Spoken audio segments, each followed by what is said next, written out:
सर्वप्रथम नंद यशोदा को संदेश दिए, उसमें लिखे थे प्रभु जी ने, जैसे जैसे मैया तो बोली मेरा तो आंख अंधी हो गई है, मैं तो चिट्ठा नहीं पढ़ सकता हूँ, हे उद्धव आप ही पढ़िए। उद्धव जी पढ़ रहे हैं और माता जी अविरत अश्रु बहाते हुए रो रहे हैं।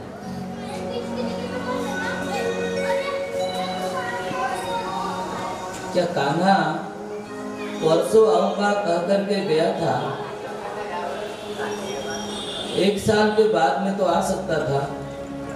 उसका पढ़ाई खत्म करने के बाद, यज्ञों पवित्र संस्कार करने के बाद, माता देवकी को अपना पुत्र स्नेह, अपना वात्सल्य प्रेम देने के बाद कान्हा तो आ सकता था, लेकिन कान्हा क्यों नहीं आया?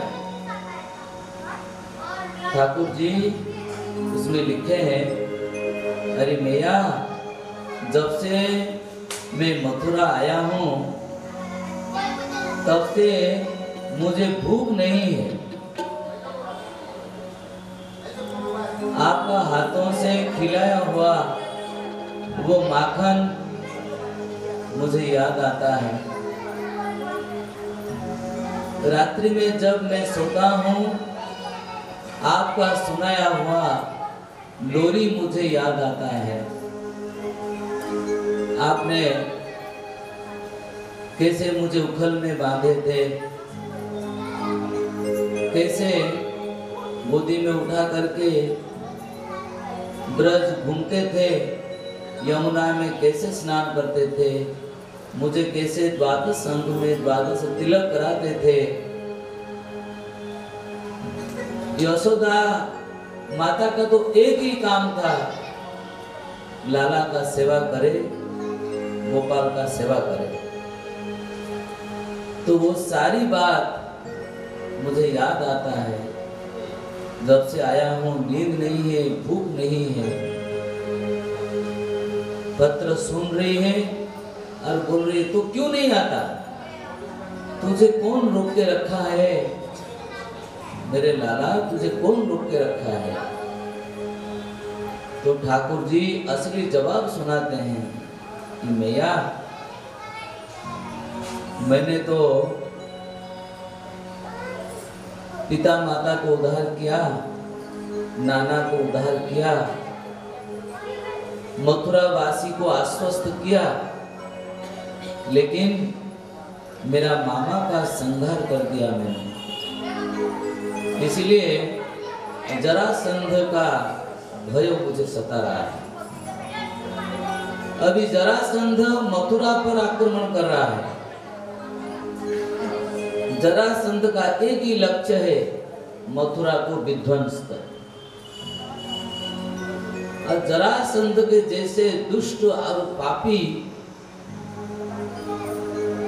अगर राजा को पता चल जाए कि भगवान का नाता, प्रीति का डोरी,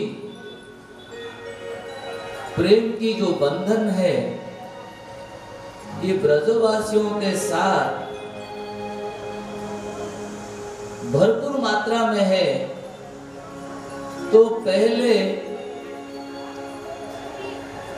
वो ब्रज को आक्रमण करेगा, बाद में मथुरा को। ये एक ही डर है जो मां मुझे सता रहा है, और कोई कारण नहीं है। और जो शास्त्रों में उसका दूसरा प्रमाण है, जैसे कई लोग बोलते हैं राधा कृष्ण का विवाह नहीं हुआ है, लेकिन विवाह हुआ था त्रेता युग में।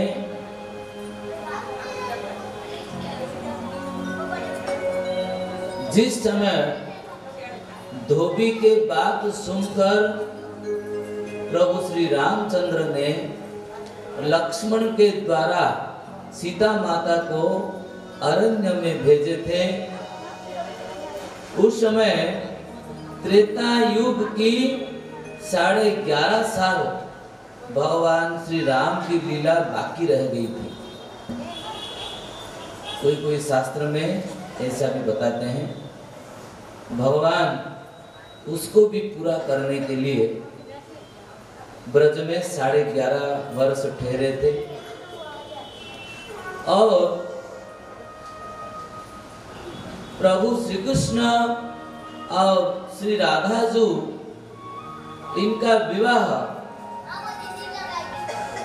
अभिमन्यु जो कि आयन गोल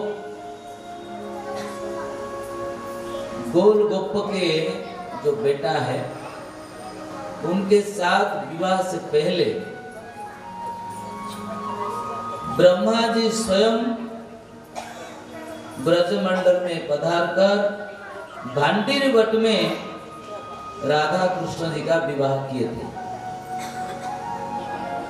और हनुमान जी अयोध्या में सीता ठाकुरानी के हाथों से प्रसाद का भोग लगाएं, ऐसे उनकी आकांक्षा था। इसलिए भक्त का भी इच्छा को भगवान पूरा करने के लिए ऐसे भगवान का लीला भी है। शक्ति शक्तिमान अभेद है। भगवान और उनका शक्ति कभी अलग नहीं होते हैं। ये तो लीला संवारने के लिए ऐसे रूप धारते हैं। उद्धव जी जैसे ब्रज में पहुंचे, गोपियन के विरह को देखकर जब ब्रह्म परमात्मा का ज्ञान का जो शिक्षा उन्होंने उनको प्रदान किए, तब सभी गोपियां तो बताए थे उद्धव मन नहीं है 10-20, मन तो एक है जो ठाकुर जी के संग में चला गया, और तुम्हारे ब्रह्म के निकट परमात्मा के निकट लगाने के लिए और एक मन हम कहां से लाएंगे। और श्रीमती राधा रानी ब्रजमंडल में उद्धव जी को राधा कृष्ण जी का जोड़ी का दर्शन कराए थे। श्याम सुंदर राधा रानी के निकट विद्यमान है। गोपियां दुल्हन की डोली झुला रही है। ललिता विशाखा आदि सखी आरती उतार रही है, चामर भुला रही है। तब उद्धव जी समझ गए थे और राधा जी के गोपियन के चरण पखारते हुए अपनी आंखों के अश्रुओं से उनकी खूब भारी प्रशंसा की कि आप जैसे गोपियां, आपके मुख से निकला हुआ ये जो वाणी है ये वेद से भी ऊंची है, सबसे ऊंची प्रेम सगाई। जितना भी संबंध है, नाता है, प्रेम का नाता सबसे ऊंचा है। और जब उद्धव जी गोपियों के प्रेम के दीवानी हो गए, दीवाना हो गए, पागल हो गए, मत हो गए, उन्मत्त हो गए, नाचते नाचते आ रहे हैं। 6 महीने के बाद जब उद्धव लौट रहे हैं, रथ के ऊपर सवार नहीं थे, और नाचते नाचते वृंदावन से मथुरा आ गए। हम लोग कितना बार मथुरा वृंदावन गए हैं, कभी कोई बंदा वृंदावन से नाचते हुए मथुरा आया है या मथुरा से नाचते हुए वृंदावन गया है? गाड़ी बस का व्यवस्था है, 1 किलोमीटर होगा तो भी गाड़ी में जाने के लिए सब चाहते हैं। लेकिन उद्धव जी अपना ये जो ज्ञान का जो चादर था जो ओढ़ करके गए थे, वो सारा चादर उनका निकल गया। प्रेम की चादर ओढ़ करके उनके चरण की धूल माथे में झोंकते हुए नाचते हुए आ रहे हैं और आकर के ठाकुर जी को समझाते हैं। जो उद्धव जी ठाकुर जी को बोले थे कि कृष्ण तू तो भगवान है, ये ग्वालिन के लिए तू क्यों रोता है, आज वही उद्धव कृष्ण जी का चरण पकड़ करके बोलते हैं, अरे कृष्ण, ये जो कन्हैया, ये जो लाला, ये जो शब्द ये द्वारिका में और मथुरा में दुर्लभ है। वहां तो हर कोई कृष्ण को लाला कन्हैया बुलाते हैं। ये प्रेम की भाषा है। ऐसे अनुरागी उत्कंठित भक्तों को छोड़ करके तुम यहाँ पर कैसे ठहरे हो?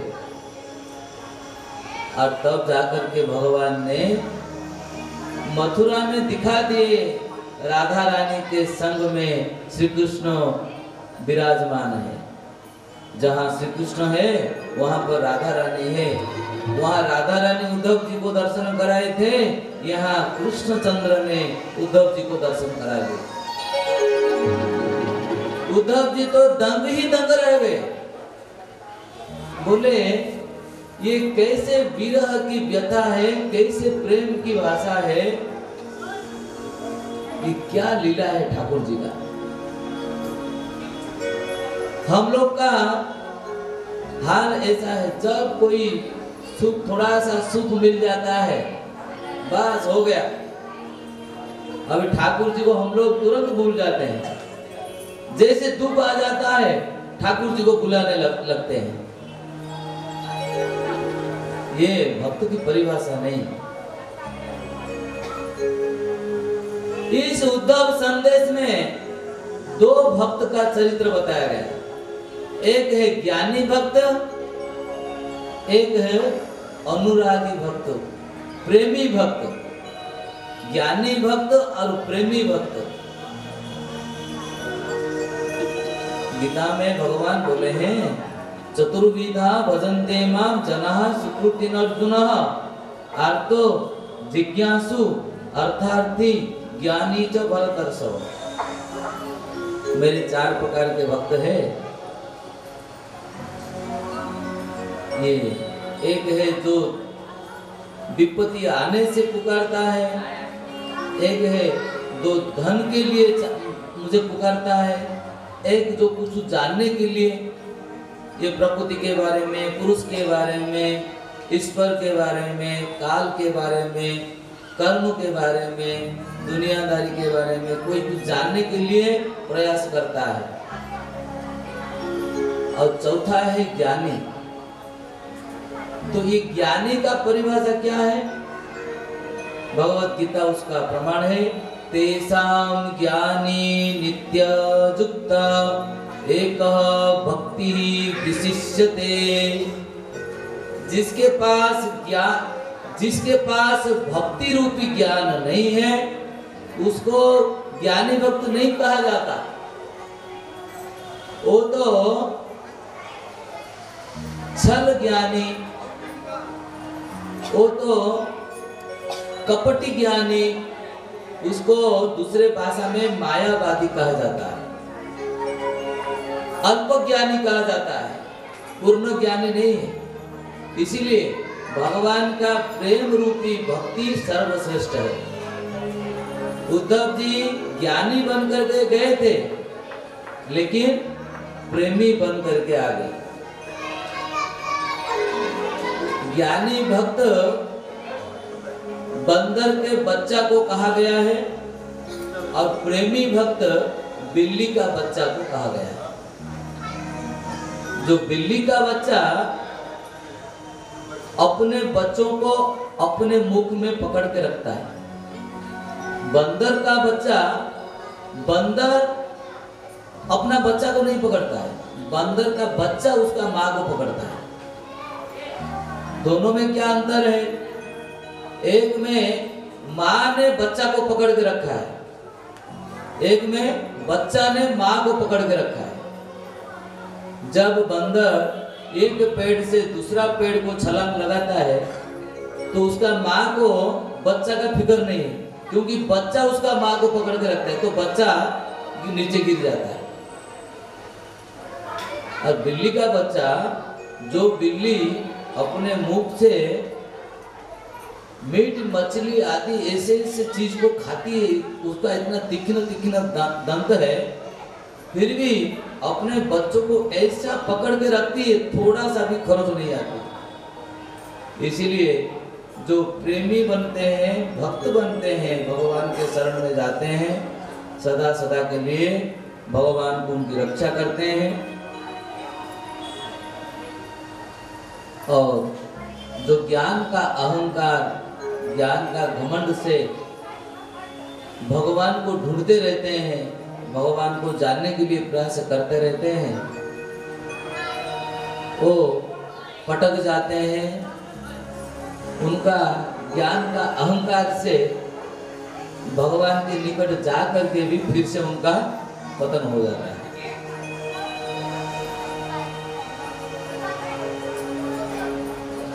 राधा रानी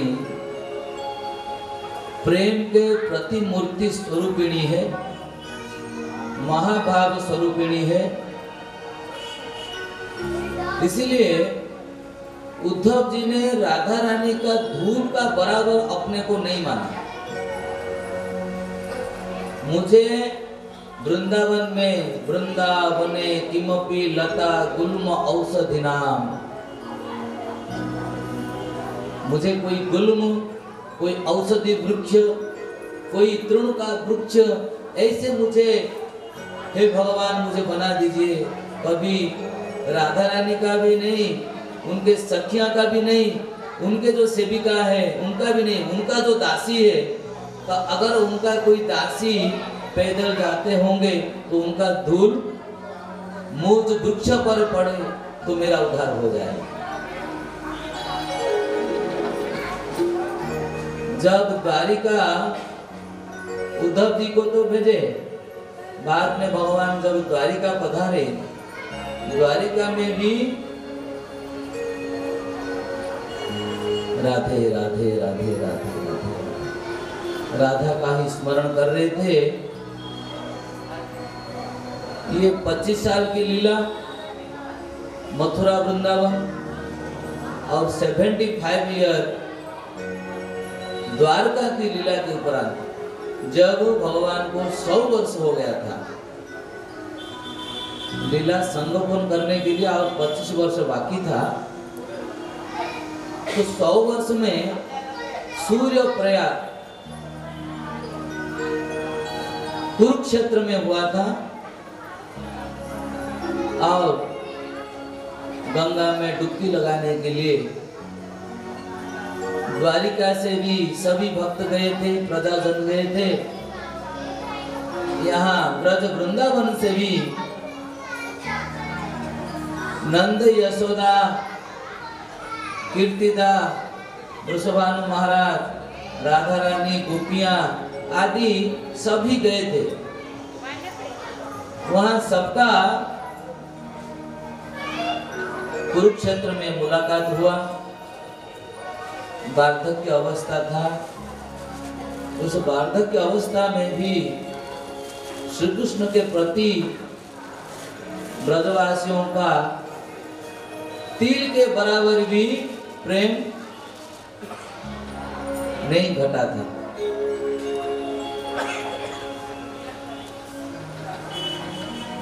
श्रीमती रुक्मिणी जी जो 16,108 पटरानियों के प्रमुख थी, जो सबसे सुंदरी थी,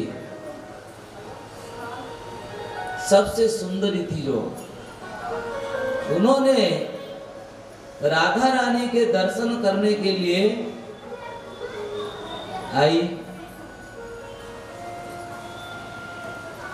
सब जगह पे तंबू का शिविर लगा हुआ था। राधा रानी के शिविर के निकट आने से पहले राधा रानी के किसी दासी रूपी परिकर, दासी रूपी सेविका से उनका मुलाकात हुआ। रुक्मिणी जी ने देखी, ये तो बड़ी सुंदर है, लगता है यही राधा रानी है। उनको प्रणाम किए, बोले आप ही राधा रानी हो? उन्होंने मुस्कुराई, बोले मैं तो राधा रानी का दासी भी नहीं हूँ, राधा रानी का जो सेविका है उनका मैं दास के दासी हूँ। रुक्मिणी मने मन सोचती रही, अरे उनके एक चरण के दूर जैसे बता रही है कि इतने सुंदर ही है, मैं तो इसके समान नहीं हूँ, ये जितना सुंदर ही है। लक्ष्मी सहस्र शत संग्राम, राधा रानी का सेवा कौन कर रही है? हजार हजार लक्ष्मी। आप लोग जो लक्ष्मी ठाकुरानी को पूजा कर रही है ना, जो भगवान विष्णु का पाक सेविका है, वो राधा रानी का दासी है, वही लक्ष्मी।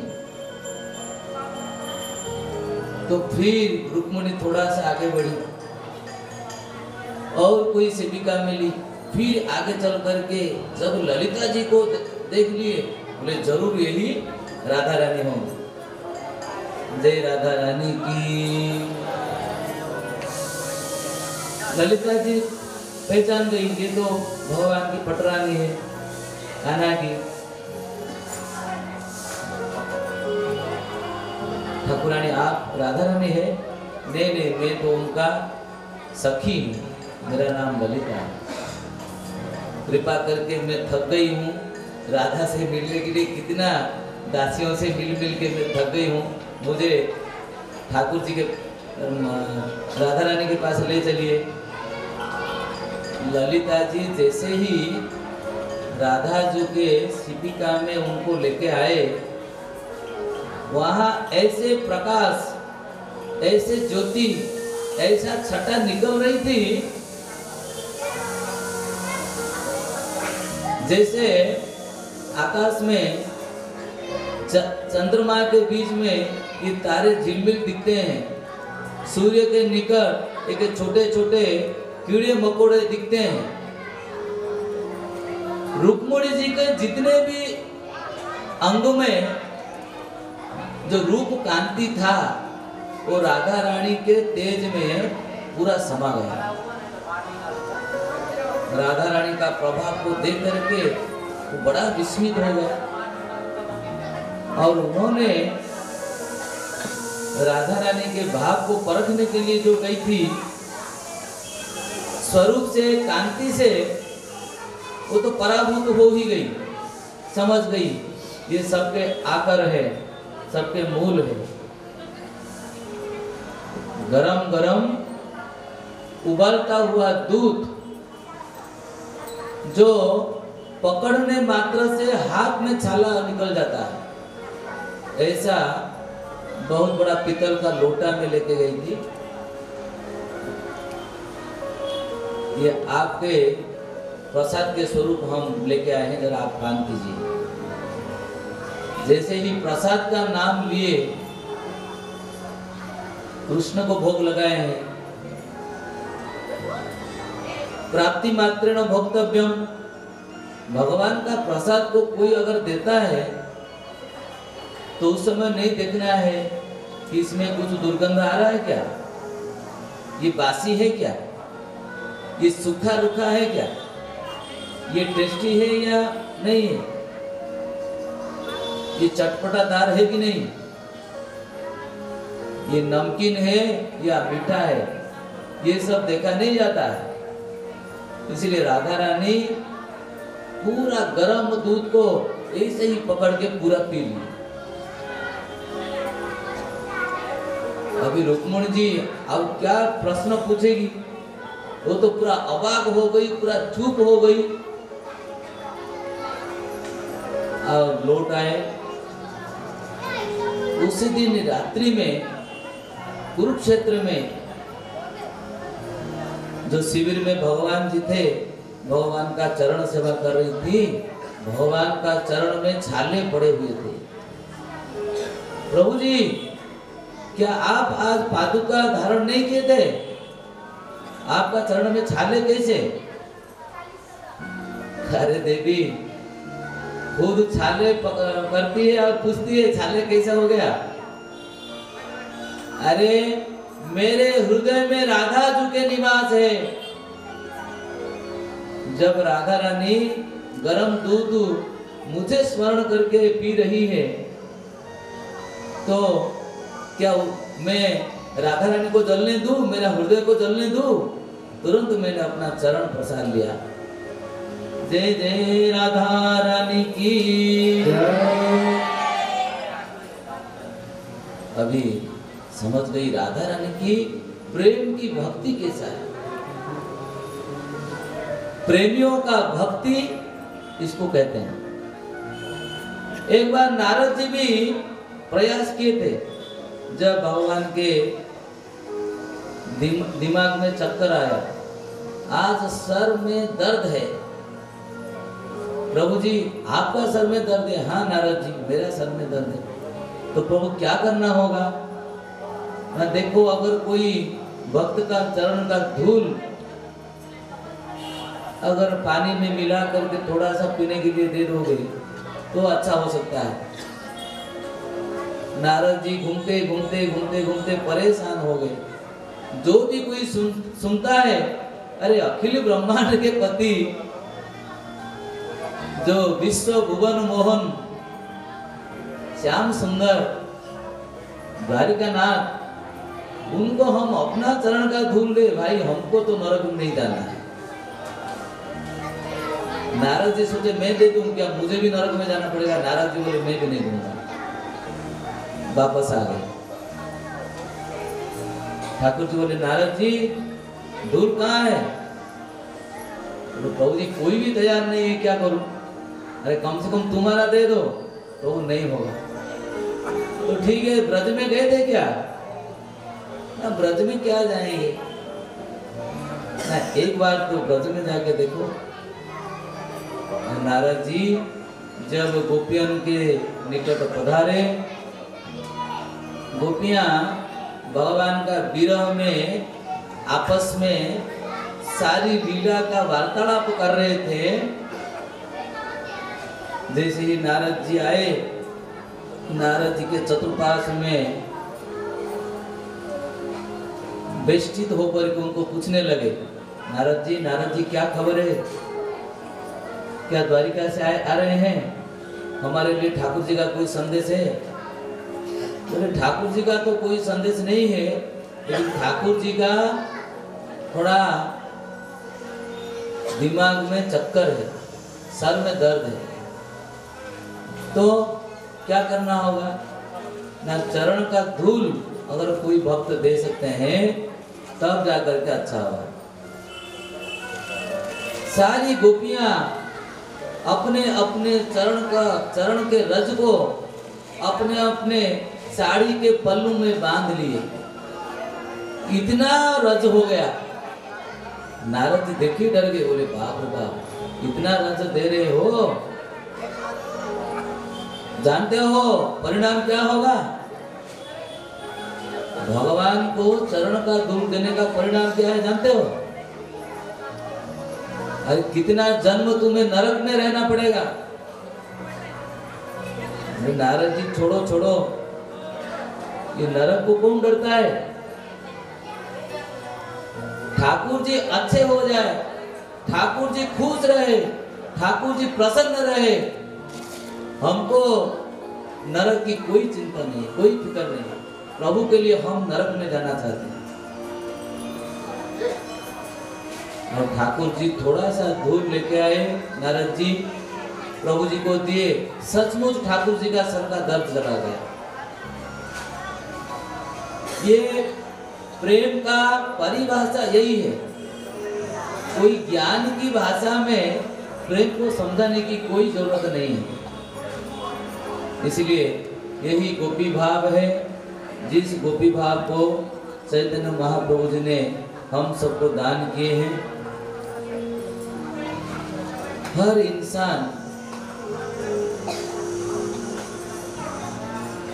दूसरे पर निर्भर रहता है। कोई काम करने के लिए अगर उसको बोला जाता है आध्यात्मिक तरीके से, वो बहुत बार सोचता है वास्तव में हमको अच्छा काम करना है तो किसको पूछना चाहिए? अच्छा काम का प्रमाण है शास्त्र, उसके लिए गुरु, आचार्य, वैष्णव इत्यादि है। ये जो जमाना है, जमाना से हम है या हमको लेकर के जमाना है?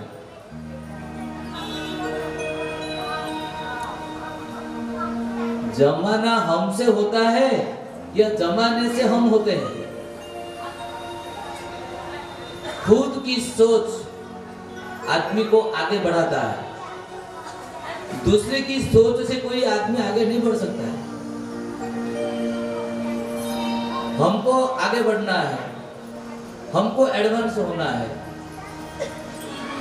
तो फिर दूसरा का सोच में अगर चलेंगे, नहीं नहीं ऐसा ऐसा क्यों कर रहे हो, ये क्या अच्छा है, अरे खाओ पियो ऐसा करो, ऋणम कृत्वा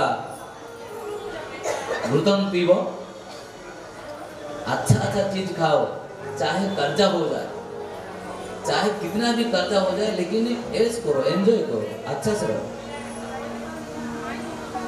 ये दूसरे की सोच है। लेकिन जो आध्यात्मिक सोच है, हमारा सोच हमसे सारा दुनिया है। प्रेम का जब बात आता है, कोई रोड पे, कोई रास्ते पे दोनों भाई बहन खड़े हैं, बातचीत कर रहे हैं, ये देखो देखो, हमारा सोच ऐसा है, हमारा बुद्धि ऐसा है। हमसे जमाना नष्ट हो रहा है, जमाने से हम नष्ट नहीं हो रहे हैं। ये भली बात है, सबको याद रखना चाहिए। क्या करें, ये कलयुग है, ये अच्छा नहीं, जमाना खराब है भाई, सब लोग बोलते हैं। भाई जमाना अच्छा नहीं है, ये जमाना बड़ा कलिकाल है, जमाना बड़ा खराब है। अरे भाई जमाना पहले भी अच्छा था, आज भी अच्छा है, कल भी अच्छा रहेगा। खराब कौन है? हम, हमारी सोच खराब है।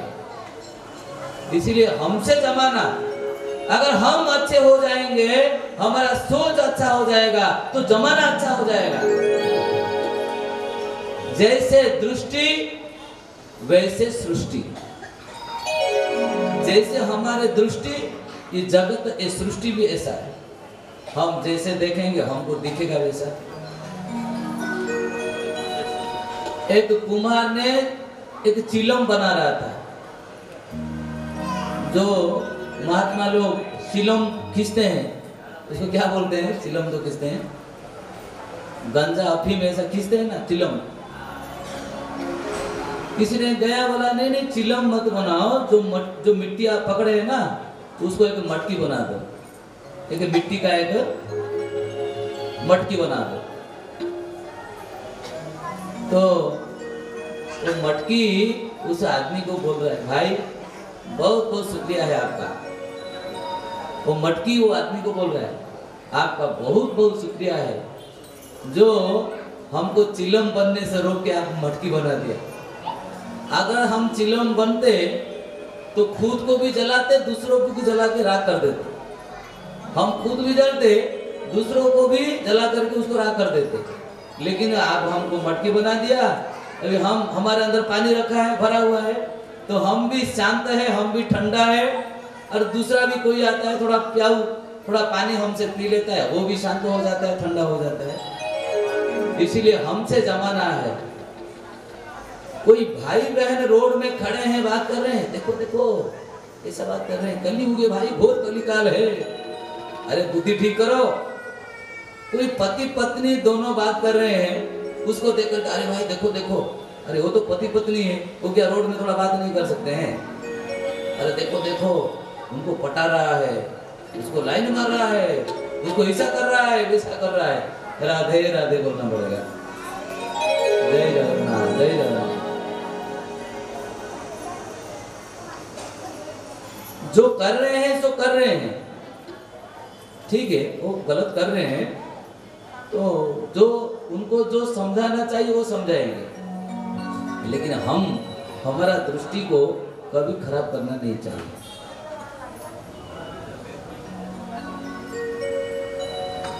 श्री राधे।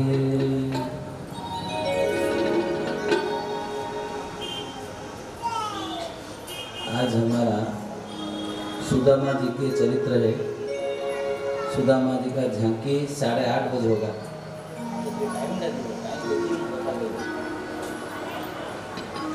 8:30 बजे के बाद सुदामा जी का चरित्र हम लोग श्रवण करेंगे।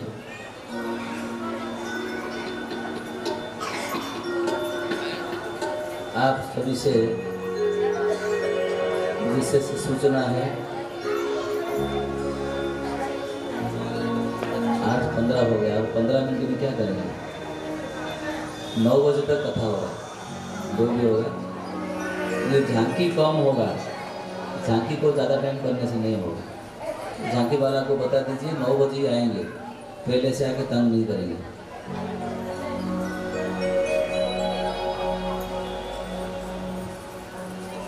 आप सभी से विशेष अनुरोध है, अमरदीप कॉलोनी राधा कृष्ण मंदिर है, वहाँ जगन्नाथ राधा कृष्ण का वार्षिक महोत्सव जनवरी 26 से लेकर के 30 तारीख तक होगा। 30 तारीख को हम लोग भंडारा रखेंगे, लेकिन बड़ा ही दुर्भाग्य है, धीरे धीरे कोरोना संक्रमण बढ़ रहा है, उसका पॉजिटिव ज़्यादा हो रहा है। फिर भी कोविड-19 का सब नियम को फॉलो करके हम लोग जैसे तैसे उसको करेंगे। सबको निमंत्रण है, सभी भक्त आएंगे जनवरी 26 से जनवरी 30 तक। 30 को मुख्य उत्सव है, ठाकुर जी का मेन प्रोग्राम है 30 तारीख को। और जैसे उद्धव जी का राधा रानी का भाव और प्रेम के बारे में हम लोग श्रवण किए, इसके बाद हम लोग द्वारिका लीला में प्रवेश करते हैं। भगवान ने एक भिक्षुक ब्राह्मण था जिसने अर्थ के प्रति लोलुप हो गया था। उसकी कथा है शिशुपाल उद्धार, दंतवक्र की उद्धार, राजसूय यज्ञ, दत्तात्रेय 24 गुरु का उपाख्यान, नवजोगेंद्र संवाद, ऐसे द्वारिका लीला में बहुत कुछ कथा है।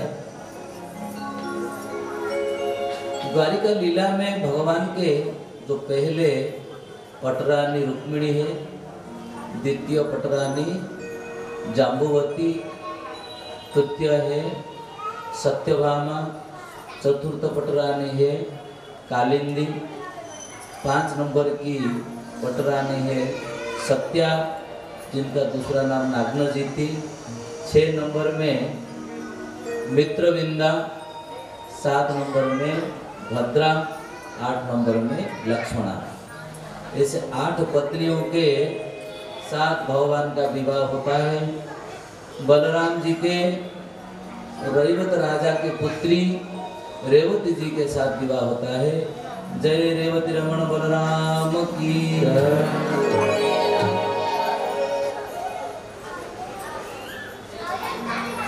एक बार भगवान सत्यभामा को लेकर के पारिजात वृक्ष की खोज में स्वर्ग की ओर निकल रहे थे। रास्ते में शोणितपुरी नामक एक नगरी आया। जिनका राजा भौमासुर हुआ करता था। मूल नामक एक दैत्य जिनका सेनापति थे, उसने 16,100 राजकुमारियों को ला करके बंदी बना के रखा था। उन सब कुमारियों की करुण पुकार भगवान के कर्ण गोचर हुआ, इसलिए भगवान उनका उद्धार करने के लिए भौमासुर जो अपना ही बेटा है, ये जो भौमासुर जिसका दूसरा नाम है नरकासुर, जब भगवान वराह देव ने हिरण्याक्ष का विनाश करके जल के अंदर प्रवेश किए थे स्नान करने के लिए, भगवान के शरीर से जो पसीना निकला था, उस पसीना से ये नरकासुर जन्म हो गया था। लेकिन ये बड़ा दुष्ट था, बड़ा पापी था, देवताओं का विरोधी था, इसलिए भगवान उसको मारने के लिए गए। तो पृथ्वी माता ने रोक दी थी कि पिता अपने हाथों से अपना पुत्र को मारना उचित नहीं, और जब मैं बोलूंगी तब आपको मारना होगा। युग चेंज हो गया, सत्य युग से त्रेता द्वापर आ गया। द्वापर में जब भगवान युद्ध कर रहे थे, भगवान जानबूझ करके उस असुर के प्रति सुदर्शन चक्र नहीं चला रहे थे, और उसने प्रभु के ऊपर वर्षा की तरह बाण चला रहा था। तो सत्यभामा जो पृथ्वी के स्वरूपिणी है, उन्होंने भगवान को आदेश दिया, प्रभु आप क्या देख रहे हैं, ये पापी को आप क्यों नहीं मारते हो? तो भगवान ने उसका संहार किया, और द्वारिका में एक साथ 16,100 राजकुमारियों के संग में भगवान का विवाह हो गया। जय जय श्री कृष्ण कन्हैया की जय।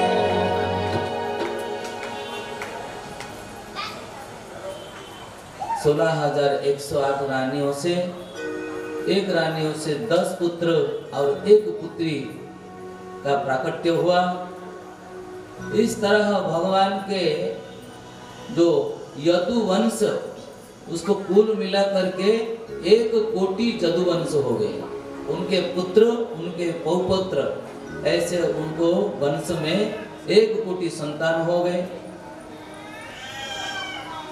जिनके पास ज्यादा धन होता है, ज्यादा बल होता है, दिखने में जिनका रूप सुंदर होता है और सभी प्रकार की सामर्थ्य होता है, उनमें बहुत अहंकार आ जाता है। इसलिए भगवान ने एक बार सभी उन पुत्रों को ऐसे एक शिक्षा प्रदान करने के लिए एक लीला किए। एक गिरगिट जो कुएं में गिर गया था, सारे बच्चों ने उसको निकालने के लिए बहुत प्रयास किया, लेकिन बड़े बड़े प्रद्युम्न, शांब, अनिरुद्ध, इतने बड़े बड़े पराक्रमी वीर, जो सम्रासुर को युद्ध में निहत करने वाले बड़े बड़े पराक्रमी योद्धा भी उस छोटा सा गिरगिट को थोड़ा सा भी हिला नहीं सके। और भगवान गए अपने बाएं कर कमलों में, उसको जैसे ही छुए तुरंत वो चतुर्धा मूर्ति स्वरूप हो गया। भगवान को प्रणाम किया। भगवान ने उनको पूछा, आप कौन हो? आप ऐसे गिरगिट क्यों हुए थे? अभी कैसे चतुर्भुज हो गए? तो उसने बताया कि मैंने पिछले जन्म में राजा नृग हुआ करता था। मैं दान करता था, लेकिन दान करते करते थोड़ा सा मैं अहंकारी हो गया।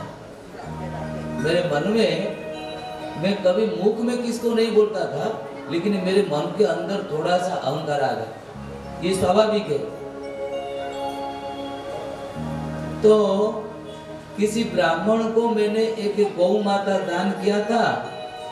वो गौ माता मेरे गोष्ठ में, राज गोष्ठ में आ गया था।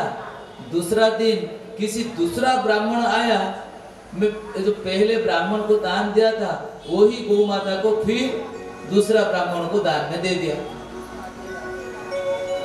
फिर पहले वाला ब्राह्मण आया, वो दूसरा ब्राह्मण के साथ में लड़ाई झगड़ा किया। बोला मेरा गौ माता को तुमने क्यों लिया? उसने बोला मुझे राजा दिए हैं। पहला ब्राह्मण बोला मुझे राजा ने दिए थे। दोनों राजा के पास आए, राजा समाधान नहीं कर पाए। बोले मैं 10 गौ माता दूंगा, 100 गौ माता दूंगा, तुम लोग प्रसन्न हो जाओ।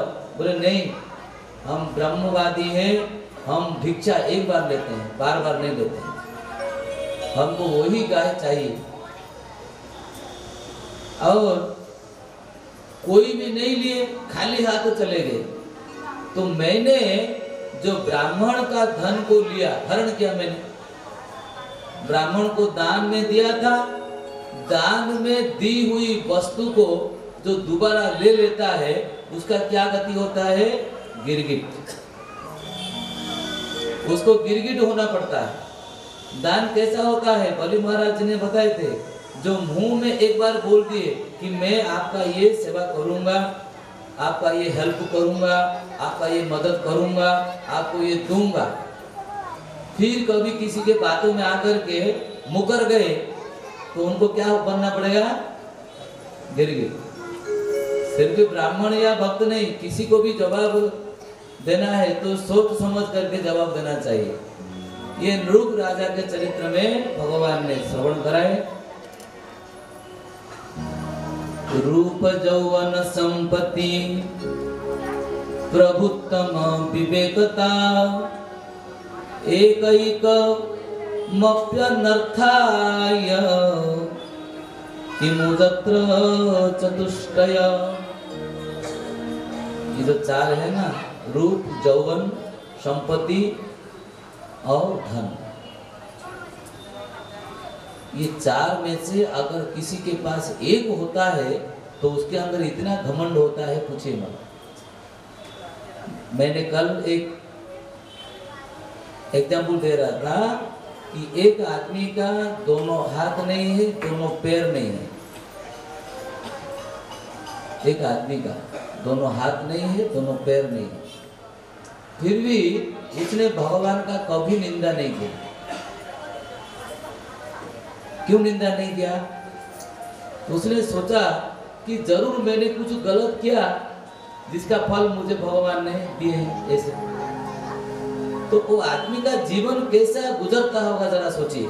दोनों हाथ नहीं, दोनों पैर नहीं, वो कैसे खाता होगा, कैसे पीता होगा, कैसे लघु शंका करता होगा, अपना चेहरा को कैसे देखता होगा, पढ़ाई कैसा करेगा? ऐसे आदमी का कोई जीवन है? लेकिन फिर भी उसने कभी भगवान का कृपा को निंदा नहीं किया।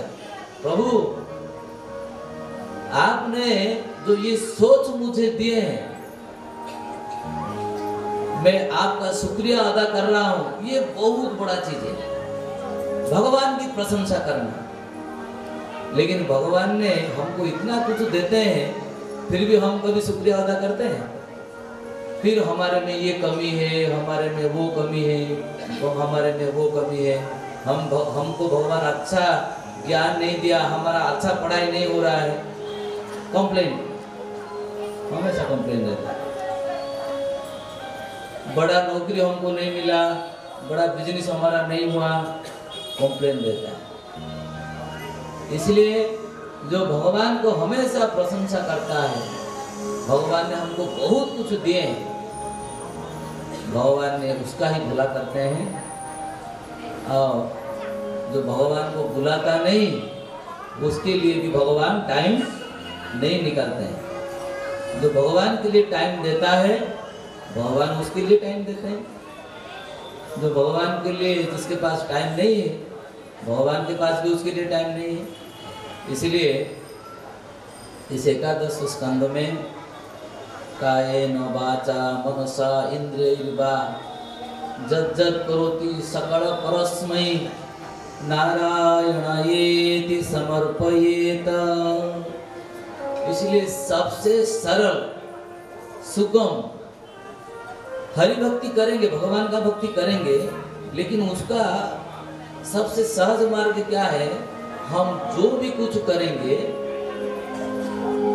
ये भगवान हमसे करा रहे हैं, भगवान के लिए हम कर रहे हैं। नारायण ये खा रहे हैं, पी रहे हैं, सो रहे हैं, चल रहे हैं, बात कर रहे हैं, कोई भी कार्य कर रहे हैं, भगवान की कृपा से कर रहे हैं, भगवान के लिए कर रहे हैं।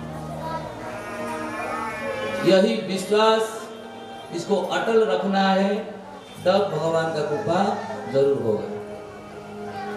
अभी परीक्षित ने एक प्रश्न किए, हे ठाकुर जी, हे गुरुदेव जी, आपने जो रस कथा, जो भक्ति कथा बताए, थोड़ा सा याद कीजिएगा। अगर कोई करुण कथा, कोई औदार्य कथा, कोई भाव रूपी कथा अगर आप छोड़ दिए होंगे तो जरूर याद करके मुझे थोड़ा बताइए। तो सुखदेव जी गदगद हो गए। अरे मैंने तो एक बहुत बड़ी कथा बताने से भूल गया था। जय जय भक्तराज सुदामा जी की। भगवान के बाल सखा सुदामा, उनका कथा मैंने अभी तक नहीं बताया, उस कथा में बताता हूँ। सु का अर्थ है सुंदर, दाम का अर्थ है मार्ग। जिस भक्त का चरित्र सुनने से हमें सुमार्ग प्राप्त होता है, सटीक मार्ग।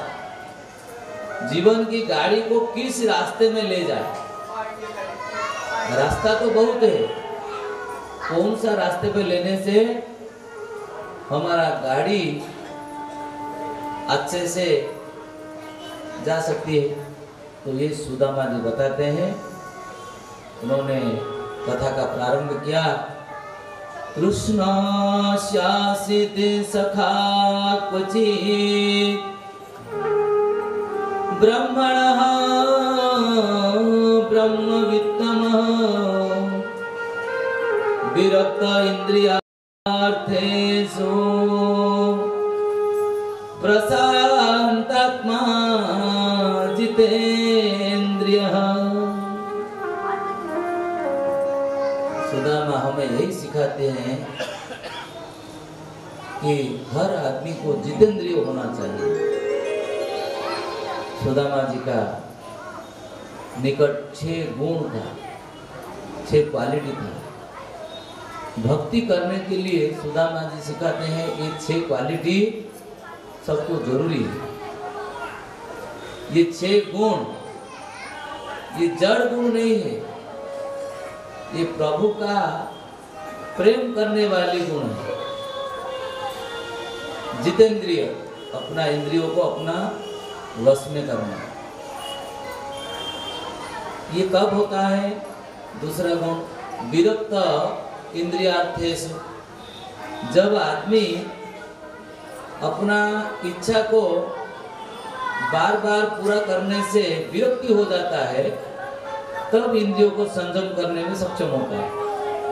तो पहले इंद्रियों को प्रति विरक्ति होना चाहिए। तो खाने के लिए, जब इतना खाने से पेट भर जाता है, ठूस ठूस करके इतना ज्यादा खाने की क्या आवश्यक है? कोई आवश्यक है?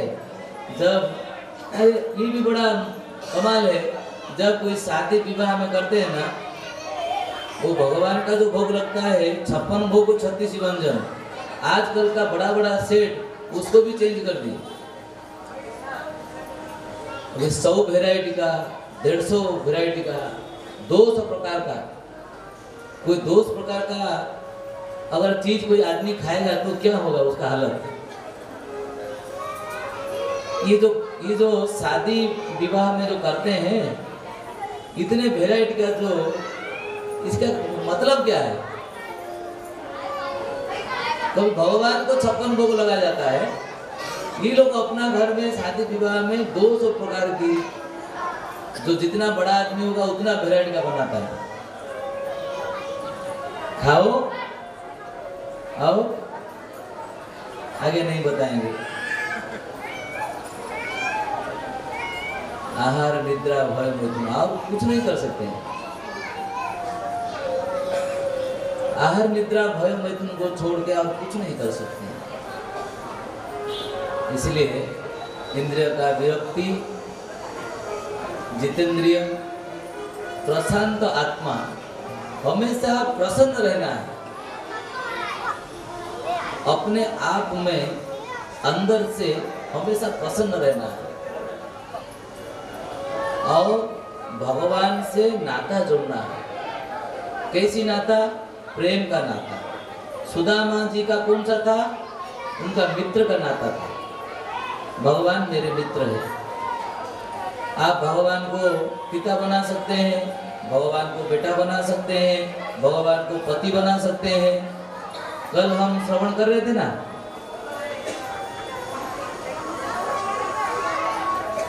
ऐसे वर को क्यों वरे जो जन्मे और मर जाए, बर बरिए गोपाल सो चुड़लो अमर हो जाए। तो हर किसी को अगर वरण करना है तो गिरधर गोपाल को करना है। वही सबके पति है, स्वामी है, तो पति के रूप में उनको नाता रखना है। और ब्राह्मण और ब्राह्मण, ये दो क्वालिटी है। चाहे हमारा कोई भी जात हो, हमको जो कर्म करना है ब्राह्मण का कर्म करना है। सुदामा जी ब्राह्मण थे। हर आदमी कर्म से, क्रिया से ब्राह्मण बनता है, जन्म से नहीं। जिस ब्राह्मण को गायत्री मंत्र नहीं आता है वो ब्राह्मण कैसा है? और ओम भूर्भुवः स्वः का गायत्री मंत्र जो अपना जनेऊ पकड़ करके नहीं कर रहा है, वो कैसी ब्राह्मण है? उसको हम कहेंगे ब्राह्मण बोलेंगे? तो ब्राह्मण कर्म से होता है। इसीलिए हम सभी को ब्राह्मण को कर्म करना है। और ब्राह्मण अर्थात जो वैष्णव, ब्राह्मण का मतलब वैष्णव यानी कि भक्त, भगवान का भक्त का संग करना है। सुदामा जी हमेशा भक्त का संग करते थे, रामायण सुनाते थे, गीता सुनाते थे, भागवत सुनाते थे। ऐसे सुदामा जी के पास 6 प्रकार के गुण था। उनका वो मित्र थे और हमेशा भगवान का भक्ति करते थे, भगवान से प्रीति करते थे। अभी 5 मिनट के बाद हमारा झांकी शुरू होगा और प्रसाद भी चालू हो जाएगा। जिनको जल्दी जाना है वो प्रसाद का सेवा करके जा सकते हैं। जय जय कृष्ण कन्हैया लाल की जय, द्वारकाधीश भगवान की जय। भगवान भक्त का सेवा हमेशा करना चाहते हैं। जो भगवान के एकांतिक भक्त होते हैं, भगवान का इच्छा रहता है हमेशा उनकी सेवा करें। लेकिन भक्त कभी नहीं चाहता है भगवान से सेवा ग्रहण करे। इसलिए स्वयं भगवान को एक दिन भिक्षुक का वेश बना करके सुदामा जी के घर में जाना पड़ा और उनका पत्नी से भिक्षा मांगे। तब उनका पत्नी सुशीला, जय हो श्याम सुंदर प्रभु की, उनकी पत्नी सुशीला अभी क्या बताए, घर में तो पहनने के लिए कपड़ा नहीं है, खाने के लिए कुछ भी नहीं है। जो स्वयं खाने के लिए नहीं है वो अतिथि का सेवा कैसा करेंगे।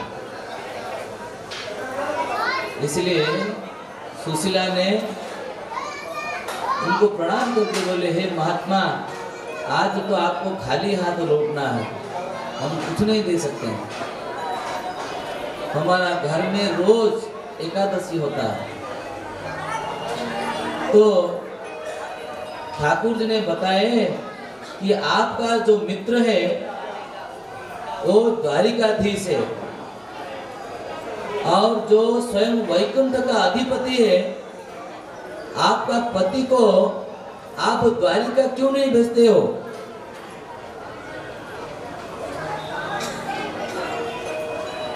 बिना मांगे ठाकुर जी के पास भेजने से वो सब दे सकते हैं, वो अंतर्यामी है।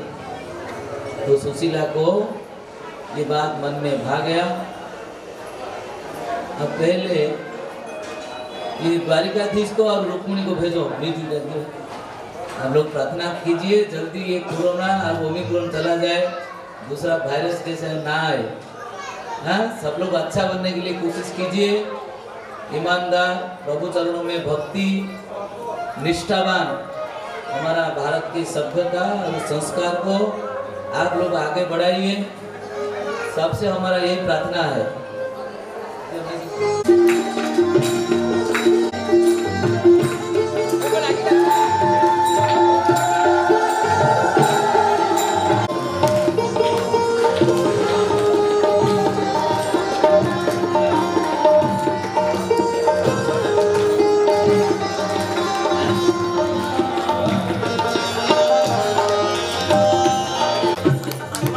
वैभव में पूर्ण है जहाँ अनंत कोटि दास दासी है, वहाँ भगवान के द्वारपाल जय और विजय दिन रात 24 घंटा प्रहरा दे रहे हैं। और भगवान अपने समस्त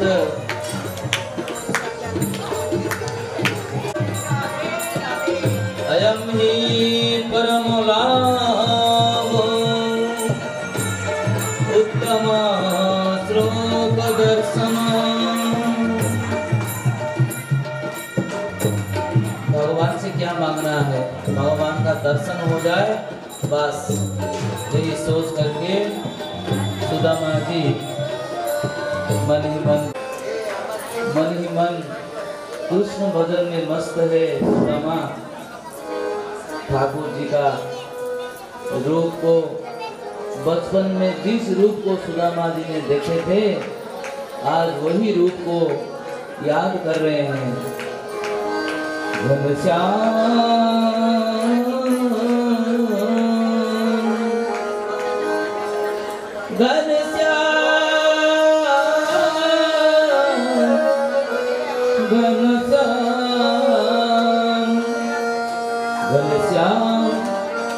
तुम्हें ढूंढने जाए कहाँ कहाँ। घनश्याम तुम्हें ढूंढने जाए कहाँ कहाँ।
वाली सिलाई सुशीला ने की है।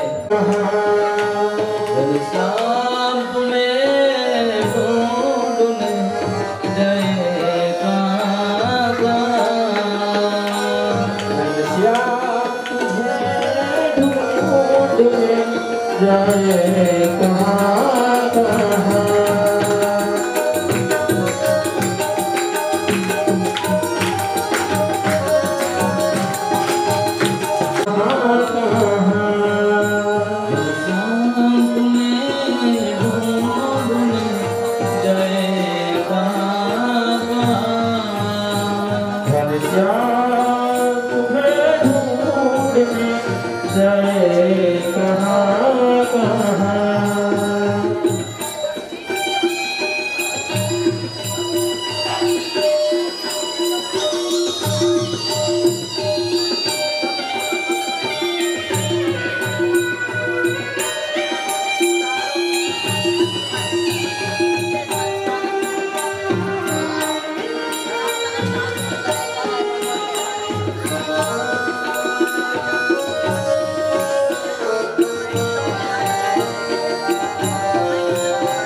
बन गए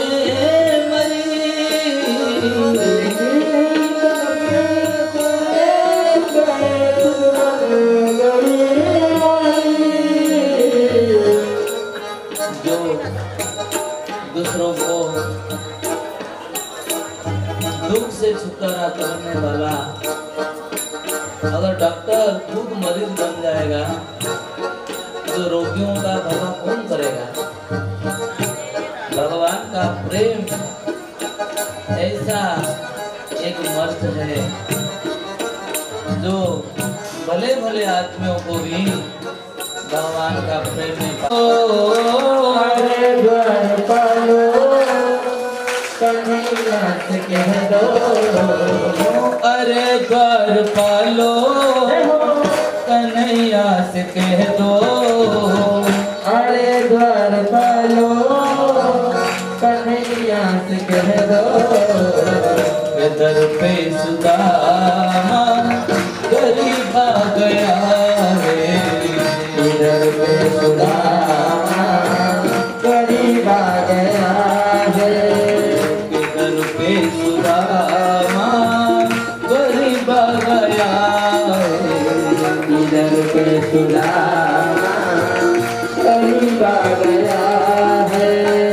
भटकते भटकते न जाने कहाँ से, भटकते भटकते न जाने कहाँ से, भटकते भटकते न जाने कहाँ से, भटकते भटकते न जाने कहाँ से। तुम्हारे महल पे करीब आ गया है, तुम्हारे महल करीब आ गया है। अरे द्वार पालो कन्हैया से कह दो, अरे द्वार पालो कन्हैया से कह दो, के दर पे सुदामा गरीब आ गया है, दर पे सुदामा गरीब आ गया है।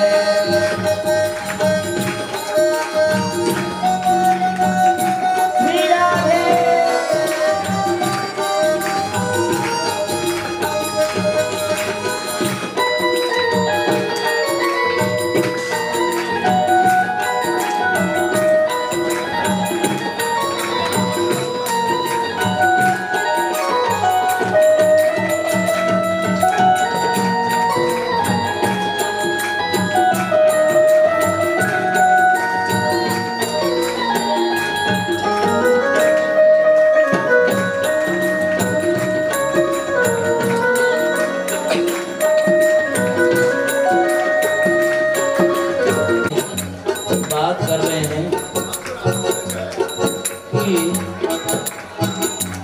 अरे भाई, ये तो द्वारिका नाथ का मित्र बतला रहा है, कहाँ से आया है, देखो इसका रूप कैसा है, जरा देखो। इसका तो चरणों में पादुका नहीं है, मैला लुगा पहना है और सर में टोपी भी नहीं है, कोई अच्छा कमीज नहीं पहना है। ये ठाकुर जी का कैसे मित्र हो सकता है? तो सुदामा जी कहते हैं, देखो ऐसा मत सोचो कि मेरा सर में पग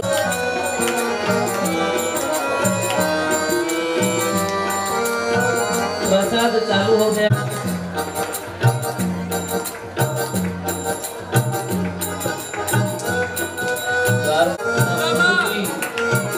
उसका तो सर में पगड़ी नहीं है, सर में जामा नहीं है, लेकिन वो बता रहा है, आपका बाल्य सखा, हे प्रभु, उस आदमी को देखने से ऐसा लगता है वो बड़ा गरीब है।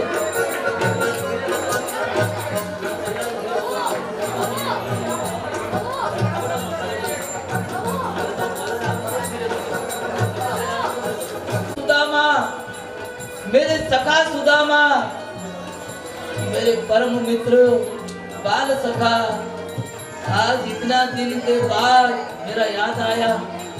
हे सुदामा, हे सुदामा, तुम कहाँ हो? द्वारपाल आ गए, द्वारपाल देखते ही रह गए, सब चकित हो गए।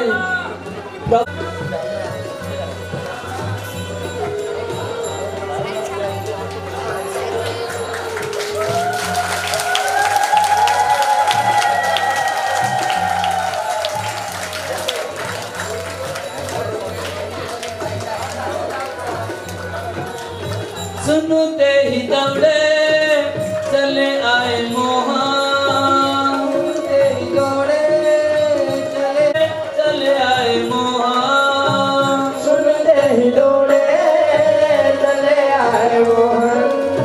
लगाया गले से सुदामा को मोहन, लगाया गले बहुत ही अचंभा, रुक्मणी को बहुत ही अचंभा, रुक्मणी को बहुत ही अचंभा।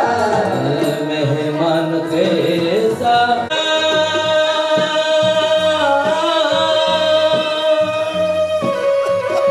कृष्णा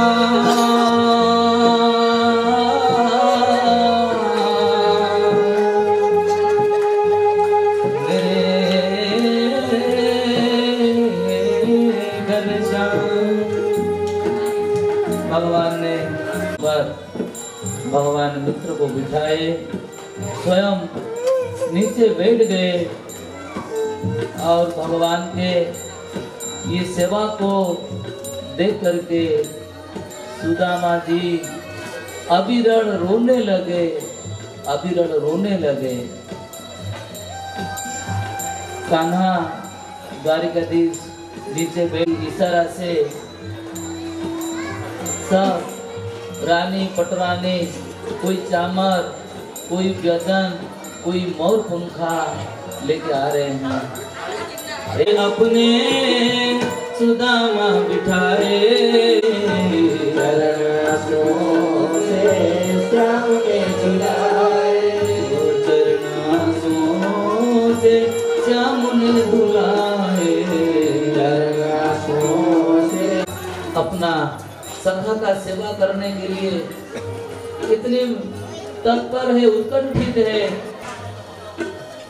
आज पहली बार ब्रजवासियों से भी ज्यादा विरह सब रानियों ने देखा कि सुदामा के लिए भगवान का इतना विरह। और सुदामा जी को भगवान आश्वस्त दे रहे हैं, मेरे मित्र आप चिंता मत करो, मैं कई दिनों से तुम्हारे बारे में सोच रहा था, तुम्हारा हाल कैसा है बताओ, कोई चिंता मत करो, हे मेरे सखा कोई चिंता मत करो, न घबराओ प्यारे जरा तुम सुदामा,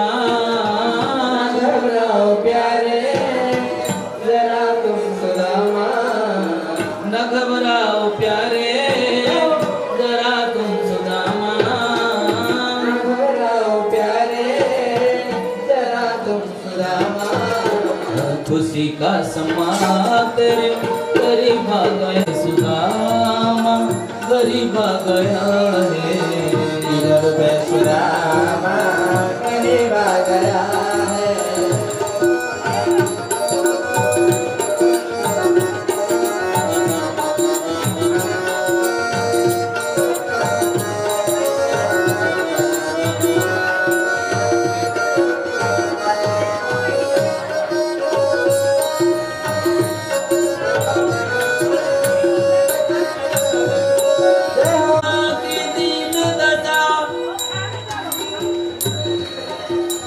देखी सुदामा की दीन दशा, करुणा करके करुणा निधि रोए, पानी परात को हाथ छुयो नहीं, नैन के जल सो पग गोए।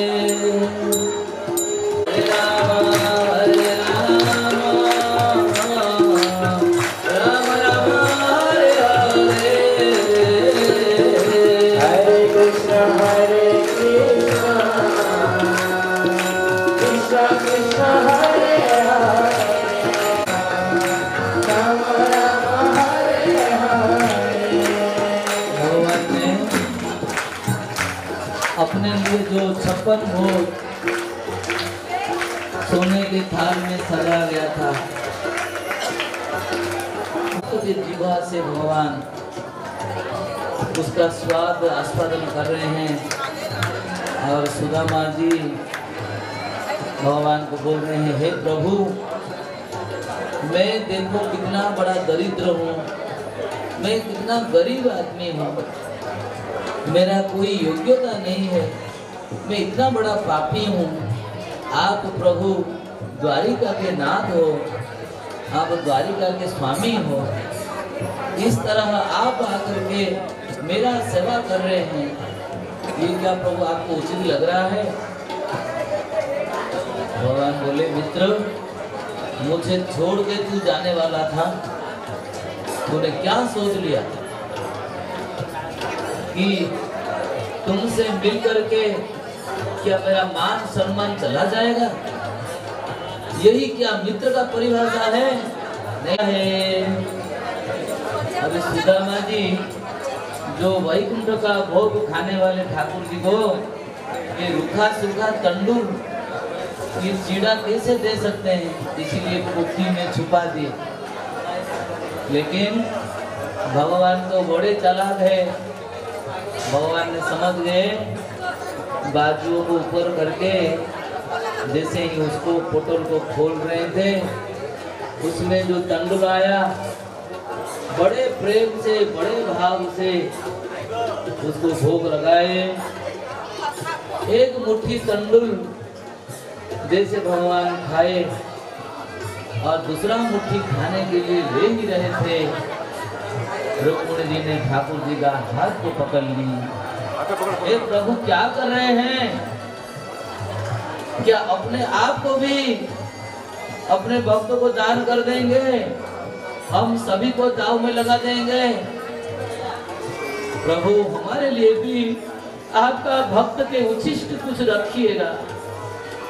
ऐसे परम सेवक आपका, उनका तो प्रसाद हम भी थोड़ा खाएंगे।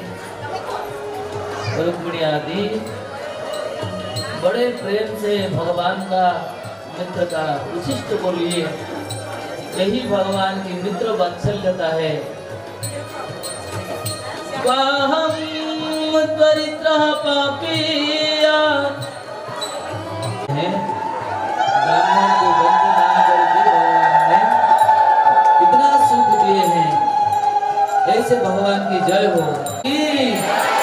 रुक्मिणी द्वारिका लाल की जय, सुदामा कृष्ण भगवान की, मित्रवत्सल भगवान की, आज की झांकी दर्शन आनंद की, हरिनाम संकीर्तन की। अभी भगवान से मुलाकात करके सुदामा जी बड़े प्रेम से द्वारिका में नाचते हुए ज्यादा दिन नहीं ठहरे, 2 दिन। गाना प्ले प्ले प्ले प्ले।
यज्ञेन यज्ञमसितं तदेवां स्थानि धर्माणि मृदवान्यासन् साध्यां सन्ति देवाः ॐ अभ्यां सर्वभूतां पृथ्वीं वैरसा च विश्वकर्मणि समवर्तता धीरस्य योनिं परिपश्यन्ति धीरां तस्मै असस्तु भुवनानि स्वाम् ॐ चन्द्रमा मनसो जातः रक्षोः सूर्यजायत मुखादिन्द्रस्य अग्निस्य प्राणात् वायुर्जा। बोलिए श्री व्यासी महाराज की जय। नारायण नारायण नारायण नारायण श्री लक्ष्मी नारायण भगवान की जय।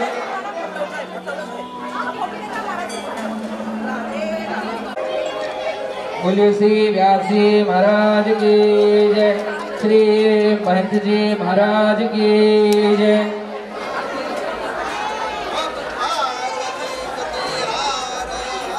हर हर हर महादेव शंभो शंकरा। श्री साधु समागम की जय। महंत जी महाराज की जय। व्यासी महाराज की जय। हरि ओम तस्मेवां देवां आसृज्यं भगवते पुंडरीकाक्षाय